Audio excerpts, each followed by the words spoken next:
Ever feel like your clothes just aren't working with you? Like that perfect outfit needs a little extra something? Well, get ready for a story of frustration turned fashion empire. Today we're looking into the world of Spanx, the shapewear brand that took the industry by storm. Spanx is all about comfort, confidence, and making you feel like $1 million, even if it started with a pair of scissors and a whole lot of hustle. You see, our protagonist wasn't some fashion mogul or design extraordinaire. Nope, she was just a regular young woman named Sara Blakely with a dream and a whole lot of determination. So grab a snack, settle in, and get ready to be inspired by the story of how one woman took a fashion faux pas and turned it into a global phenomenon. Get ready because we're about to learn about how a young woman became a billionaire using, well, you'll see. Sara Blakely's journey began in 1971 in sunny Clearwater, Florida. Growing up, she was surrounded by creativity. Her mother, an artist, and her father, a lawyer, instilled in her a strong work ethic and a belief in chasing dreams. But even with that support, the path to success wasn't always clear. Sara Blakely wasn't always a titan of the undergarment industry. In fact, her early career involved selling fax machines door to door. Yeah, you heard that right. But this seemingly unrelated experience actually played a crucial role in her future success.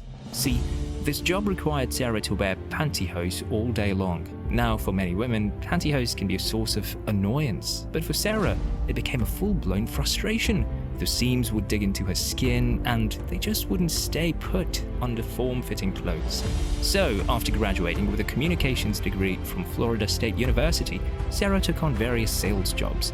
While working in sales, Blakely was selling fax machines door to door. The hot and humid climate made wearing pantyhose uncomfortable. During this time, she noticed a gap in the market. One particularly hot day, she wanted to wear a sleek pair of white pants, but her pantyhose created visible panty lines. The existing options either had visible seams or rolled up unattractively. A simple solution struck her, cutting the feet of the pantyhose for a smoother look. However, this created a new problem. The pantyhose wouldn't stay up. Fueled by this frustration, Blakely, with a spirit of innovation, decided to create her own solution. She realized there had to be a better way, an undergarment that provided comfort and smoothing without the drawbacks of traditional pantyhose. In a moment of sheer brilliance, and maybe a little desperation, she grabbed a pair of scissors and cut the feet off her pantyhose. This simple act of rebellion sparked a revolution. Now, unlike many entrepreneurs, Sara didn't have a background in fashion design or manufacturing, but what she lacked in experience, she made up for in sheer determination. She spent nights researching fabrics, patents, and trademarks. With only $5,000 in savings, she set out to turn her idea into a reality and moved to Atlanta at the age of 27. But turning this idea into reality wasn't a walk in the park. Sara spent the next 2 years using her burning desire to solve this problem to research and develop the perfect product. Despite having no formal background in fashion design or manufacturing, Sara embarked on a journey of research and development. She poured her savings of $5,000 into traveling to factories across North Carolina, learning about fabrics and manufacturing processes. Can you imagine the courage it takes to chase a dream like this, especially with limited resources? Sara didn't let that stop her. Armed with her makeshift pantyhose creation and a burning desire to make a difference, Sara got to work. She spent months researching fabrics, sketching designs, and even took a pattern-making class to learn the ropes. She envisioned a product that would be comfortable, seamless, and eliminate visible panty lines. The journey wasn't easy. Banks rejected her loan applications, and some manufacturers scoffed at her idea. They told her a product like Spanx wouldn't work, that women wouldn't want it. But Sara refused to be discouraged. She believed in her idea, and she wasn't going to let anyone tell her otherwise. She used her savings, convinced friends and family to invest, and even maxed out her credit cards to get her prototypes made. She persisted, honing her pitch, and eventually finding a factory willing to produce her footless pantyhose. Finally, after 2 long years, Sara found a manufacturer who believed in her dream. With a functional prototype in hand, Blakely knew the next step was creating a brand identity. She designed the packaging herself, opting for a bold red color that stood out from the traditional beige and gray tones that dominated the hosiery market. Even the name Spanx was a deliberate choice. She named her creation Spanx, a play on the words Spanx and expands. With a limited budget, she focused on building brand awareness through targeted marketing campaigns and grassroots efforts. Blakely launched Spanx from her apartment in 2000. With limited resources, she took on all the initial marketing efforts herself. A pivotal moment came when Blakely secured a meeting with a Neiman Marcus buyer. In a bold move, she changed into the prototype in the restroom, demonstrating the product's benefits firsthand. This unconventional approach paid off as Neiman Marcus agreed to carry Spanx in 7 stores. Following the initial success with Neiman Marcus, other high-end retailers like Bloomingdale's and Saks Fifth Avenue quickly followed suit. However, Spanx needed a broader reach. A major turning point came in 2000 when Oprah Winfrey named Spanx her favorite product of the year on her popular talk show. This national exposure catapulted Spanx into the mainstream, leading to a surge in sales. Spanx capitalized on its early success by expanding its product line beyond the original footless pantyhose. New products like shaper shorts, leggings, and bras were introduced, catering to a wider range of body types and needs. The brand also embraced innovative technologies, introducing features like moisture-wicking fabrics and targeted compression zones for different areas of the body. Now, Sara knew that for her brand to be a success, she needed to get them in front of the right people. She practiced her pitch tirelessly, focusing on the problem her product solved and the unique features of Spanx. The turning point came in 2000 when Sara landed a feature on the Oprah Winfrey Show. It was during this reality show Sara got to confidently present Spanx to Oprah and her audience. The response was phenomenal.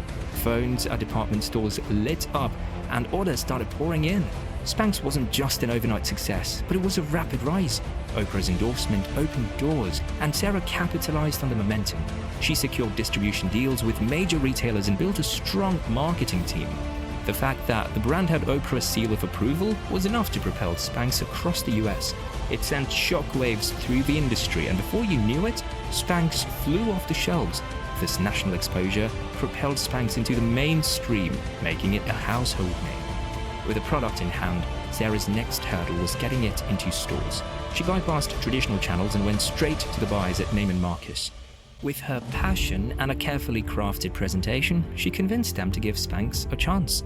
The gamble paid off. Spanx flew off the shelves. Women everywhere resonated with the idea of comfortable, figure-flattering undergarments. Within a year, Spanx was generating millions in revenue. Spanx became a cultural phenomenon. Celebrities like Oprah Winfrey and Jennifer Lopez publicly endorsed the brand, further propelling it to success. But Sara didn't stop there. She expanded the Spanx line to include shapewear for different body types, activewear, and even maternity wear. Today, Spanx is a global brand with a loyal customer base. Spanx offered a variety of styles and sizes, catering to a broader audience than traditional shapewear brands. The focus was on comfort, functionality, and of course, looking good. Spanx didn't stop at just footless pantyhose. Sara and her team constantly innovated, expanding the product line to include bras, bodysuits, leggings, and even activewear. They embraced new technologies and fabrics to create shapewear that was not only effective but also breathable and lightweight. Spanx also championed inclusivity. They offered a wider range of sizes and catered to different body types. This resonated with a growing audience who wanted shapewear that made them feel confident and comfortable in their own skin. Spanx continued its upward trajectory, lately reinvested profits, expanding the product line beyond the original footless pantyhose. Shapewear for different body types and needs emerged, alongside activewear and leggings. The brand embraced new technologies and fabrics, constantly striving to improve comfort and functionality. Spanx transcended its shapewear roots. Blakely established the Spanx by Sara Blakely Foundation, empowering women through entrepreneurship initiatives. She became a vocal advocate for female leadership and shattered stereotypes by becoming the youngest self-made female billionaire in 2012. Today, Spanx is a global brand with millions of satisfied customers. The company's influence extends far beyond the United States. The brand has become a global phenomenon, with shapewear becoming a sought-after product in numerous countries. This has led to a shift in how women perceive and utilize shapewear. Sara Blakely's net worth is estimated to be around $1.3 billion, a number that reflects the immense success of Spanx. But her true legacy goes beyond the financial. She's an inspiration to aspiring entrepreneurs, especially women, proving that with a good idea and a whole lot of hustle, anything is possible. Spanx continues to grow and innovate, but its core values remain the same: to create shapewear that empowers women to feel their best. Previously seen as a constricting undergarment, Spanx redefined shapewear as a tool for comfort, confidence, and body positivity. So there you have it, the story of Spanx. It's a reminder that sometimes the best ideas come from everyday frustrations. With a little creativity, determination, and the right pitch, you can turn a problem into $1 billion brand. Thanks for watching. If you enjoyed this video, be sure to subscribe for more content.